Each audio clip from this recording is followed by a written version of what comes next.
Buen día, estimados estudiantes, un gusto saludarles. Como parte de las actividades del tercer ciclo de práctica, vamos a iniciar la introducción de la estadística, el procesamiento de datos, específicamente a través de las medidas de resumen, lo que conocemos como las medidas de tendencia central. Entonces vamos a hacer una clase introductoria para que ustedes vean cómo se pueden calcular estas medidas y cómo se aplican en la investigación que nosotros vamos a llevar a cabo en esta asignatura. Como hemos dicho, la estadística nos proporciona principios y herramientas para emitir juicios sobre poblaciones o muestras. Nos permiten además describir las características de un conjunto de datos para obtener conclusiones sobre los mismos. Cuando hablamos del procesamiento de los datos, una de las primeras cosas que debemos hacer es hacer una evaluación global de los datos para ver si están bien, si no existen errores, si no existen fallas, sobre todo en la transcripción de los datos. Muchas veces se cometen errores que debemos tratar de minimizar para iniciar el procesamiento de los datos. Entonces la escogencia de la técnica de análisis, por otro lado, va a depender primero del propósito del estudio, segundo de la información que hemos recogido, tercero de la escala de clasificación de los datos y por último del número de eventos que hemos medido, o sea, cuántas personas o cuál es la muestra con la que hemos trabajado. Así tenemos, por ejemplo, que con el propósito del estudio, bueno, si el estudio es descriptivo, lo que vamos a resumir las características del grupo, es decir, vamos a tratar de buscar medidas que nos reflejen o que resuman el grupo a través de un solo dato, a través de una sola medida. Si el estudio es comparativo, vamos a tratar de investigar si existen diferencias entre los grupos, es decir, vamos a contrastar hipótesis y vamos a tratar de evidenciar a través de la estadística que esas diferencias no se deben al azar, sino que se deben precisamente a la presencia o ausencia de algún factor, que esto lo explicaremos un poco más adelante. En relación al número de eventos estudiados, por lo general, cuando trabajamos con pocos eventos, como menos de 20 datos, por ejemplo, una muestra de menos de 20 datos, se trabaja con lo que se conoce como series no agrupadas o datos sueltos. Mientras que si el número de eventos que estudiamos supera los 20, se prefiere trabajar con lo que se llaman serie de datos agrupados o con datos agrupados. Entonces, en este caso, cuando tenemos escalas de tipo cuantitativo, nosotros trabajamos con lo que se llama medidas de resumen y buscamos la distribución de frecuencia, que es el número de veces que un valor se repite y que puede ser representado como una frecuencia absoluta o relativa, que hemos ya descrito que es una frecuencia relativa. Fíjense usted aquí en el presente ejemplo tenemos una tabla que habla del número de hijos por trabajador en la empresa Platinum en Venezuela en el año 2001. Si observamos acá, vemos el número de hijos, ¿verdad? Es 0, 1, 2, 3, 4, 5 o 6. Y este es el número de trabajadores que tienen 0 hijos o el número de trabajadores que tienen un hijo. Esto es una distribución entonces de la frecuencia. Lo podemos presentar, ¿verdad? Individualmente o también podemos agrupar. Los que tienen entre 0 y un hijo son 65 trabajadores, es decir, vienen de aquí de la suma de esto que está acá. 65 trabajadores. Los que tienen entre 2 y 3 son 77 trabajadores y los que tienen entre 4 y 5 serían 15 y así sucesivamente, hasta completar los 160 trabajadores. Entonces esto es lo que es un ejemplo de la distribuir la frecuencia de observaciones que tenemos dependiendo del evento. Entonces para ello construimos una escala que sería esta que está aquí, ¿verdad? Y luego vamos distribuyendo las frecuencias en función de esos valores que hemos descrito aquí. Vean ustedes, entonces resulta que los números que nosotros hemos presentado en unas láminas anteriores representaban los niveles de colesterol en sangre para pacientes del Hospital X en Venezuela del año 2002. Aquí tenemos una distribución con 40 datos, entonces ya sabemos que esto es los niveles de colesterol en sangre de esos 40 pacientes. Entonces lo primero que debemos hacer es identificar el valor máximo y el valor mínimo que tenemos acá. El valor mínimo es 171 y el valor máximo es 227 decilitros de colesterol por mililitros de sangre. Bueno, entonces continuando, vemos ahora que una vez que hemos determinado cuál es el valor máximo y el valor mínimo, vamos a calcular con eso el rango y la amplitud de clase. Entonces el rango es la diferencia que hay entre el valor máximo y el valor mínimo. En este caso el valor máximo es 227, el valor mínimo es 171 y nos da 56. La amplitud de clase, ¿verdad? es el cuántos datos vamos a incluir dentro de cada una de las clases. Lo que estamos entonces es distribuyendo, construyendo nuestras clases, donde, cómo vamos a, ya lo vamos a ver ahorita en la tabla que vamos a empezar a construir con esto que está aquí. Entonces, la amplitud de clases se construye dividiendo el rango entre el número de clases que debemos estimar. Para la estimación del número de clases dependerá, puede hacerse de dos maneras. Se puede hacer de una manera estimada y eso nos los da un poco la experiencia dependiendo del número de datos que tenemos. Si tenemos, en este caso, como tenemos pocos datos, 40 datos, pues bueno, entre 6 y 7 clases sería más o menos lo que requerimos, ¿verdad? Entonces, en este caso, pero también lo podemos calcular a través de una fórmula que vamos a explicar más adelante. En este caso decidimos que eran 9 clases para hacer una buena distribución de esos datos que tenemos ahí y dividimos entonces el rango que fue 56 entre 9 y nos da que es 6,2. Lo podemos, para no trabajar con decimales, podemos redondearlo a 7. Otra manera que tenemos de calcular la amplitud de clase es a través de esta fórmula. K, que es una constante, es igual a 1 más 3,3 veces el logaritmo de n. N es el número de datos que tenemos. Entonces, en este caso es 1 más 3,3 el logaritmo de 40. Y eso nos da que es 6,28. Aproximadamente volvemos otra vez a redondear a 7. Entonces, nuestra amplitud de clase para hacer esta distribución de frecuencia y construir las clases de cada donde vamos a distribuir los datos es de 7. Una vez que tenemos nuestra hemos calculado el rango y la amplitud de clases, vamos entonces a elaborar o a construir esto que llamamos clases. Es decir, cómo vamos a distribuir esos datos que tenemos. Entonces sabemos que el dato menor es 171. Tenemos dos maneras de hacerlo. Una puede ser empezando en 170,5, ¿verdad? Y le vamos adicionando los 7 que es la amplitud de clase. Entonces decimos 170,5 hasta 177,5.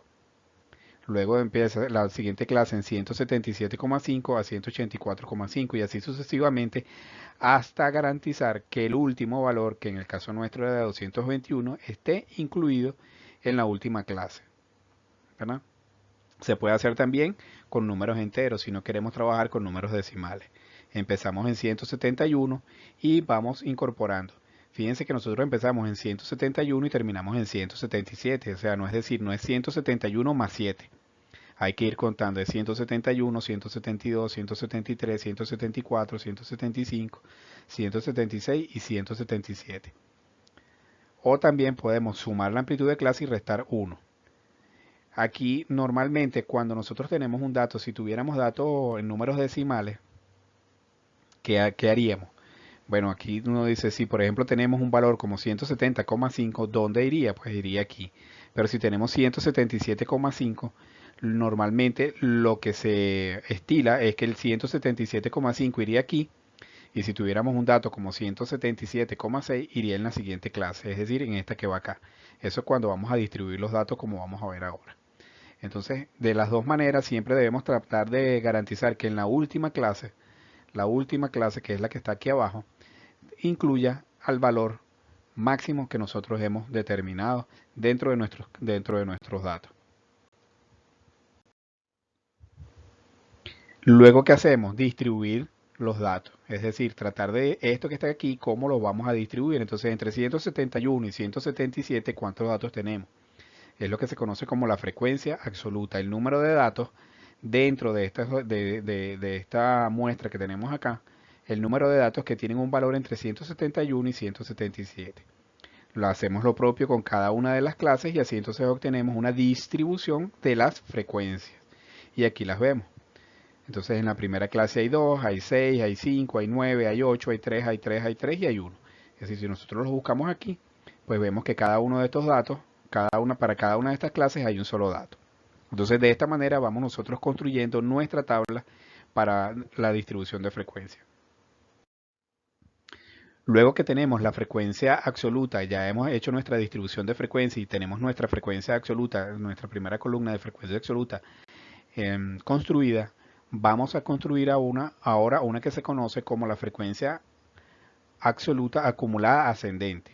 Entonces esta como parte, empezamos en 2, que es el valor menor, ¿verdad? Que es esta que está aquí, y a esa le vamos a sumar la siguiente frecuencia absoluta, nos da 8. le sumamos 5, nos da 13, le sumamos 9, nos da 22, le sumamos 8, nos da 30, le sumamos 3 y así sucesivamente y vemos que aquí la última clase debe dar 40, que es el número de datos que tenemos. En la otra que tenemos aquí, esta otra columna que tenemos acá, es la frecuencia acumulada descendente.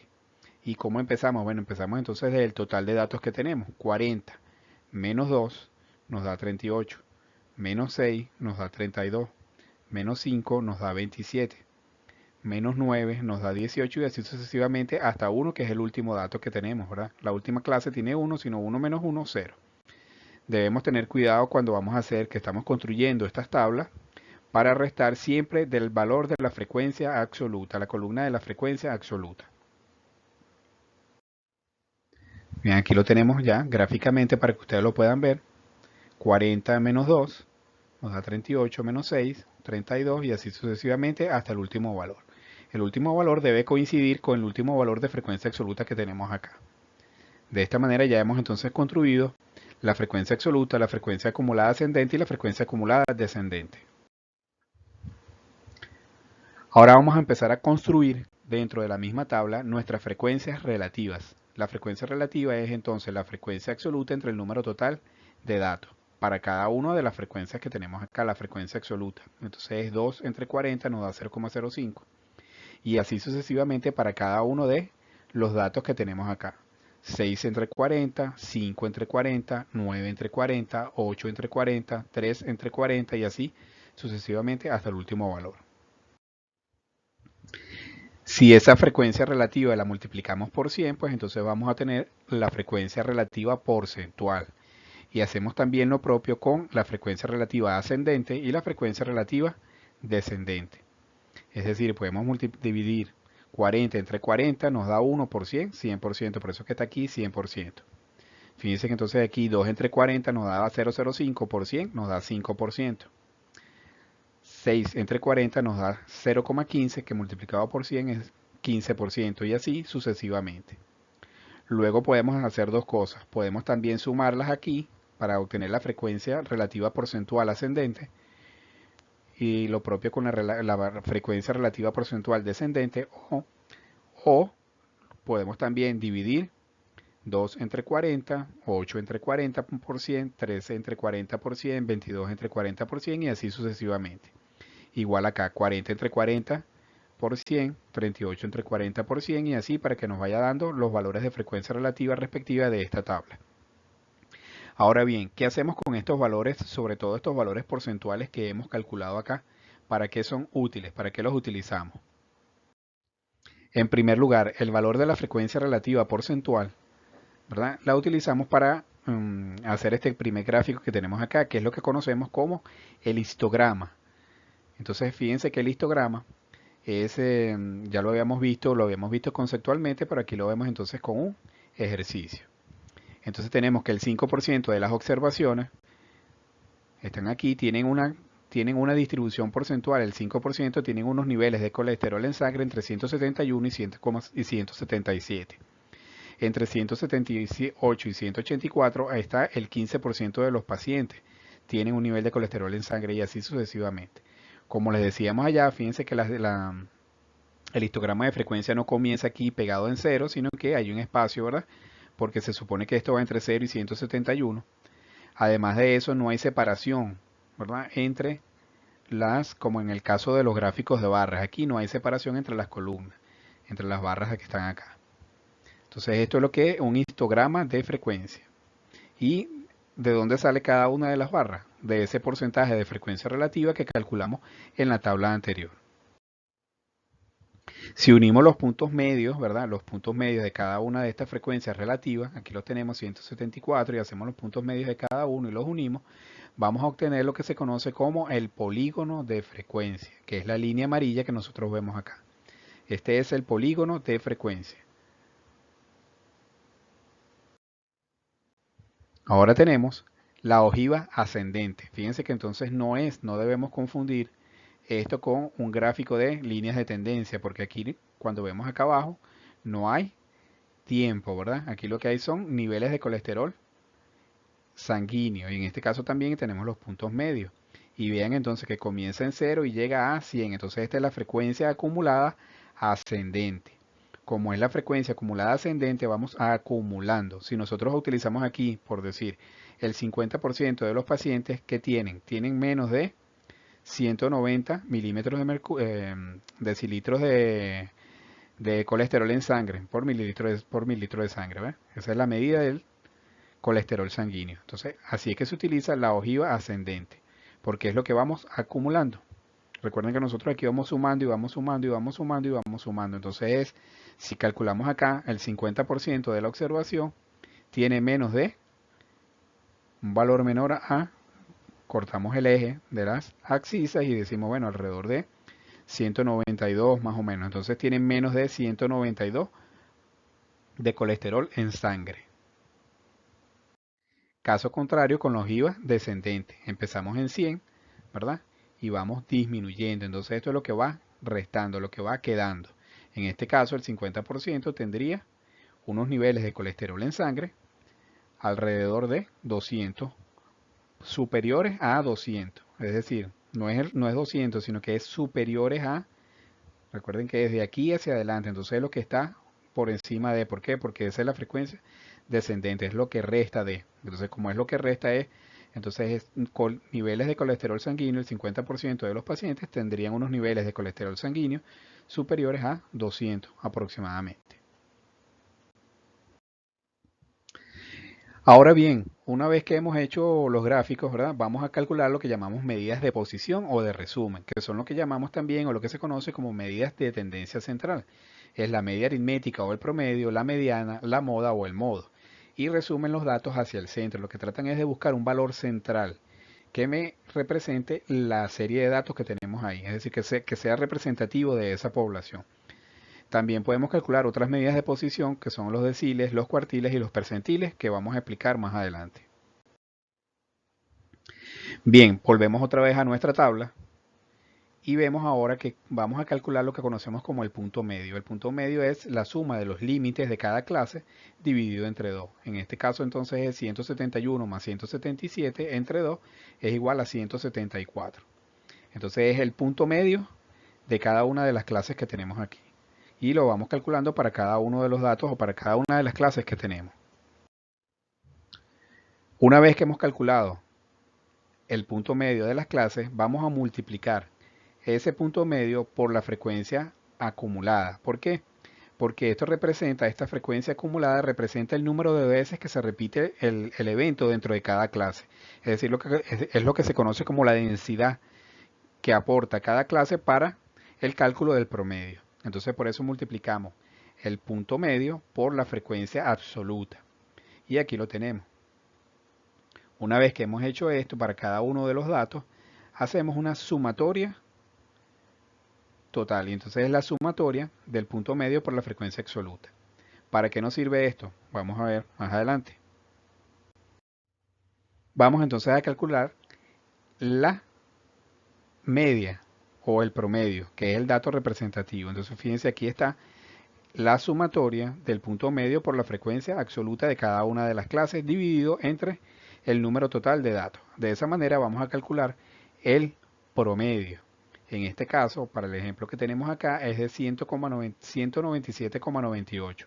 Que entonces en promedio, los pacientes que estaban en ese servicio de salud tienen unos niveles de colesterol en sangre iguales a 197,98 miligramos por decilitro de sangre.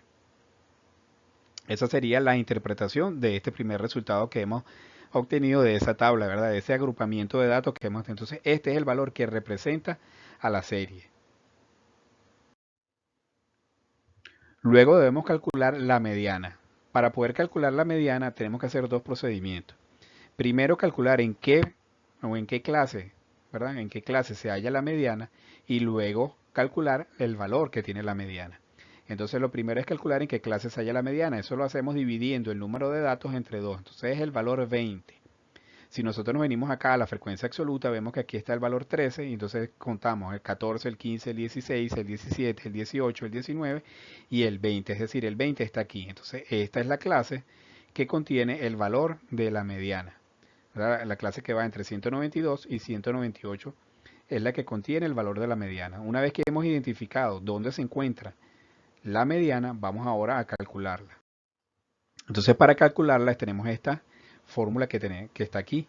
Es el límite inferior de quién? De la clase que contiene la mediana más el número de datos entre 2 menos la frecuencia acumulada ascendente anterior, ¿verdad? De la clase anterior, entre la frecuencia acumulada de la clase que contiene la mediana por el intervalo de clase que calculamos al principio.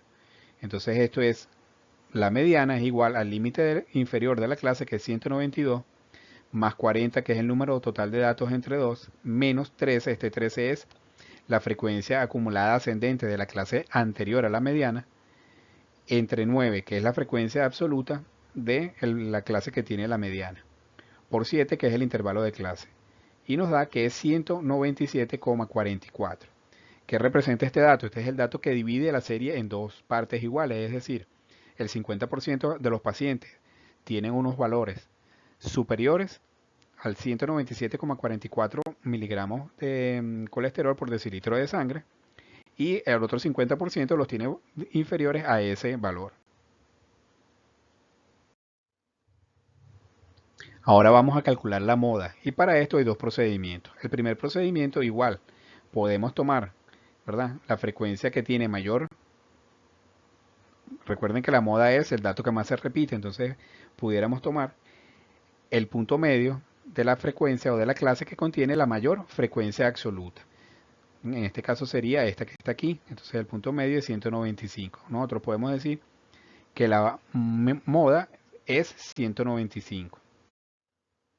Sin embargo, también podemos y tenemos esta fórmula para calcular la moda, que es el límite inferior de la clase que contiene la moda más la frecuencia absoluta menos la frecuencia acumulada anterior, entre 2 veces la frecuencia absoluta de la clase que tiene la moda, menos la frecuencia acumulada posterior, menos la frecuencia acumulada anterior por el intervalo de clase.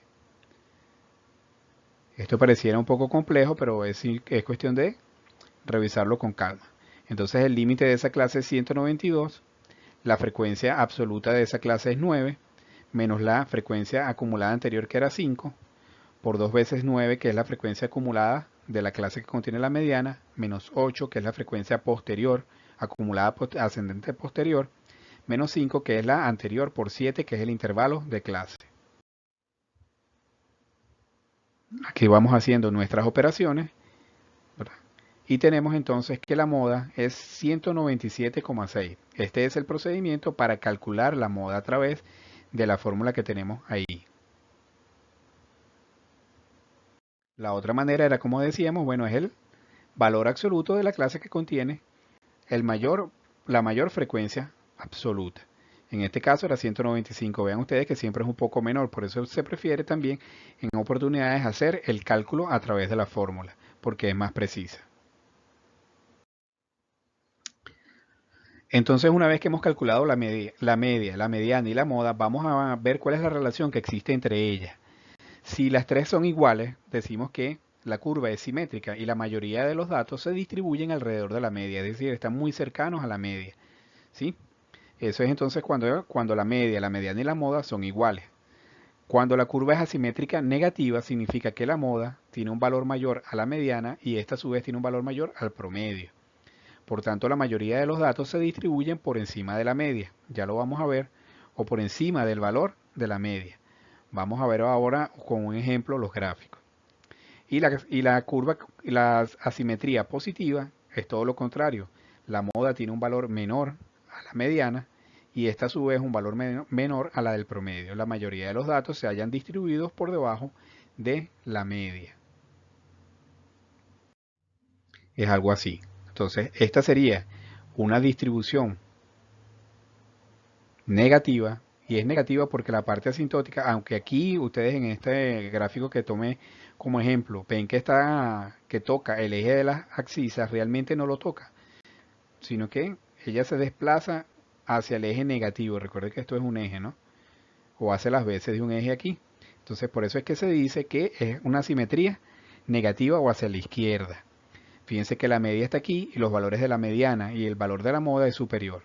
Cuando coinciden las tres medianas, que es lo entonces cuando es simétrica, se dice que la curva es simétrica, nosotros entonces hablamos acá de que es una curva simétrica. Y en el otro caso es una simetría positiva. ¿Por qué? Porque el eje asintótico va hacia el lado o hacia el eje positivo. La parte asintótica de la curva va hacia el lado positivo y vean, esto es porque la moda tiene un valor superior al de la mediana y esta a su vez un valor superior al de la media. En nuestro caso, en nuestro ejemplo que hemos tomado, nosotros pudiéramos decir aquí que nuestra curva es simétrica. ¿Y esto con qué, cómo se evalúa? Esto siempre se evalúa, deben tenerlo presente, que esto siempre se evalúa en función de los datos o de lo que yo estoy construyendo, de lo que estoy analizando. Recuerden que no estamos estudiando estadística por estudiar estadística, estamos estudiando estadística como una herramienta que nos ayude a entender y a procesar nuestros datos, en este caso un dato de resumen. Entonces aquí vemos que nuestra curva es simétrica, en el caso del ejemplo que venimos trabajando. Aunque hay aquí variaciones pero las variaciones realmente son muy pequeñas, o sea, las variaciones son en el valor decimal, prácticamente. Vean ustedes acá, esta sí es una curva de distribución normal y entonces vemos que aquí la parte asintótica de la curva. Esto lo vamos a estudiar en otra presentación que vamos a hacer un poco más adelante. Y aquí vemos entonces las asimetrías, una simetría negativa porque el eje va hacia el eje negativo, ¿verdad? La parte asintótica va hacia el eje negativo y esta es positiva porque el eje va hacia el eje positivo. La parte asintótica va hacia el eje positivo y aquí entonces su característica es que la moda es mayor a la mediana y al promedio, ¿sí? Y aquí es todo lo contrario, la moda tiene mayor valor que la mediana y que el promedio. Continuando entonces ahora con el cálculo de las medidas de posición, vamos a ver lo que son los deciles, los cuartiles y los percentiles. Entonces el decil es el que divide la serie de datos en 10 partes iguales. En este caso vamos a calcular el decil 2 y operamos muy parecido a cómo operamos con el cálculo de la mediana.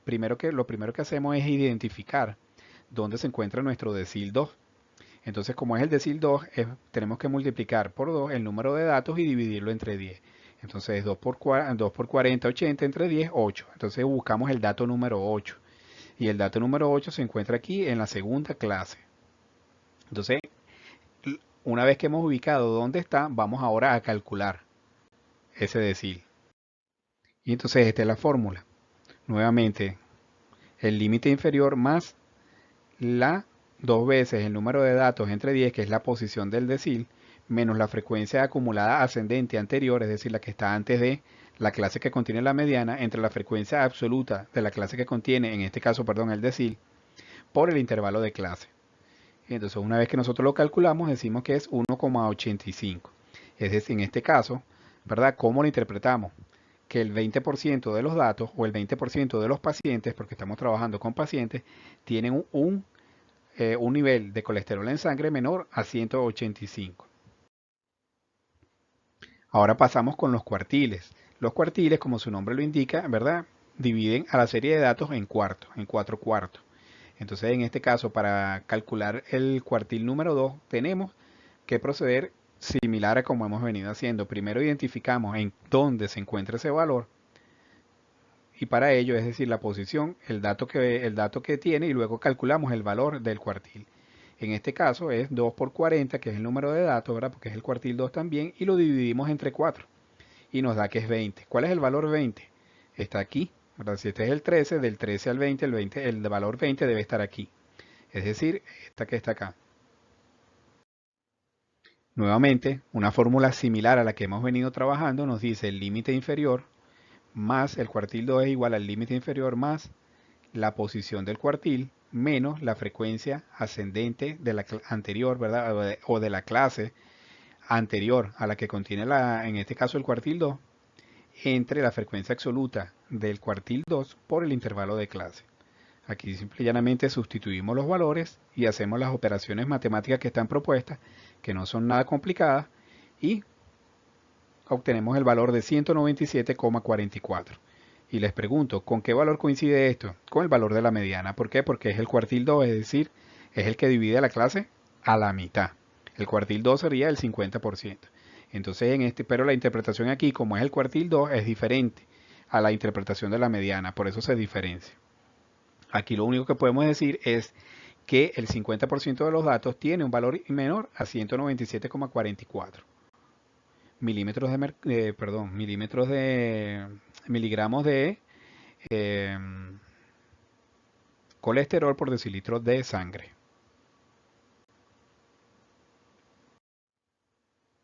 Y finalmente trabajamos entonces ahora con el percentil. El percentil divide la serie de datos en 100 partes iguales. Entonces aquí en este caso vamos a calcular el percentil 25, que coincidiría con nuestro primer cuartil.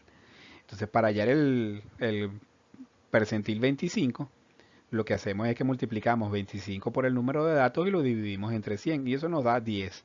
Entonces este es el valor, este es el dato que representa al percentil 25. ¿Dónde está ubicado? En la tercera clase. Vean, venimos por aquí, dimos el 8 y del 8 salta al 13, es decir, 8, 9, 10, que es el dato que nos interesa, está aquí en esta clase que está aquí. Entonces ahora vamos a calcular ese valor. Nuevamente, una de las fórmulas que hemos utilizado es la misma fórmula, solo que varía y van a variar algunos de los elementos de acá. Entonces el percentil 25 es igual al límite inferior de la clase que contiene el percentil entre la posición del percentil que se obtiene multiplicando 25 por n entre 100 menos la frecuencia acumulada ascendente de la clase anterior a donde está ubicada el percentil entre la frecuencia absoluta de la clase que tiene el percentil por el intervalo de clase. Una vez que hemos hecho las operaciones matemáticas, recuerden también, solo para recordar, primero operamos aquí adentro, luego restamos, luego dividimos y por último multiplicamos.